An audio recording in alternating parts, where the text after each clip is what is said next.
Good morning, children. So, we have learned this chapter in a previous video, that was Inside Aisha's House. This is the first chapter of your reader book, children. So, we have learned what about the rooms of Aisha. They were so beautiful, neat and clean. We have learned about bedroom, living room, dining room and kitchen.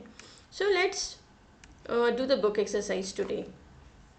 Children, after looking at the Aisha's house, I hope you can compare with your homes also, your rooms also, that how you are keeping your home, everything is arranged properly or not, everything is kept at the proper place or not. Okay, so let's do the book exercise now. Making connections. Quick answers. You have to put a tick mark against the correct answer. What can you see in the bedroom? So children, we have two options here. First is bed and second is bathtub. So obviously children, we see a bed in a bedroom and bathtub in the bathroom. So you have to put a tick mark here. What can you see in the bathroom? Children, do you see sink or a swing? So we see a sink in the bathroom.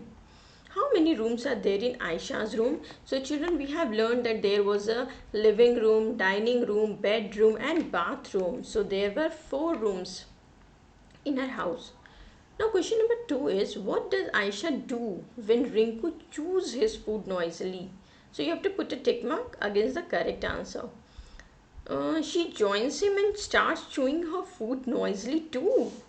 She shows him how to eat properly, or she complains to her parents. So children, if your younger brother, he chews his food noisily, so obviously you will not start chewing your food noisily with him. You will not make fun and all, and you will also not complain to your parents. What will you do as an elder sister? You will show him how to eat properly, how to chew food properly.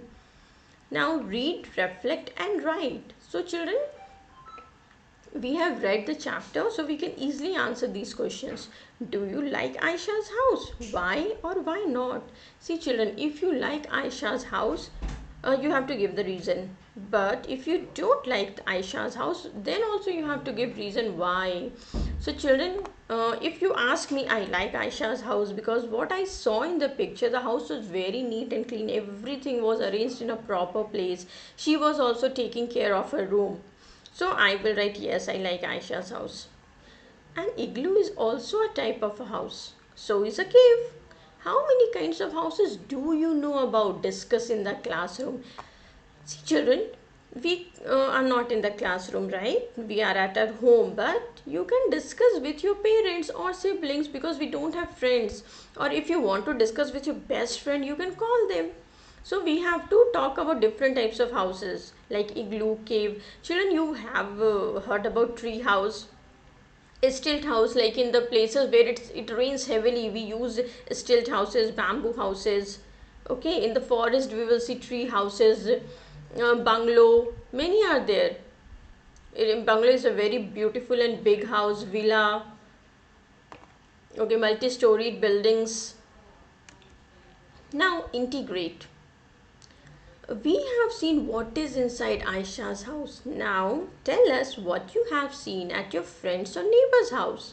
You can start by telling us about the house. See children, you must have gone inside to your friend's or neighbor's house. Yes, I know it has been many days, but obviously you remember, okay, what are the things. You can talk about your friend's room, if not house, you can talk about your friend's room, that how he or she has arranged all the things, her bag, her books, copies, her pencil box, her dresses, how they are arranged, their toys also. So you can discuss all about these things with your parents. Now word wall, things in a house. Now children, what you have to do here, you have to match the correct words to the picture. So what do you think? What is this children? We have this at our home. So what is this? Is it as a cushion or bed or sofa? So I think it's a sofa. Okay, next picture. Is it a door, curtain or window? So we can see it's a door. Now, third one is stove, oven, cups and saucers. So obviously children, these are cups and these are saucers. We can drink tea or coffee in this. Last one is chair, table or stool. So it's a big table.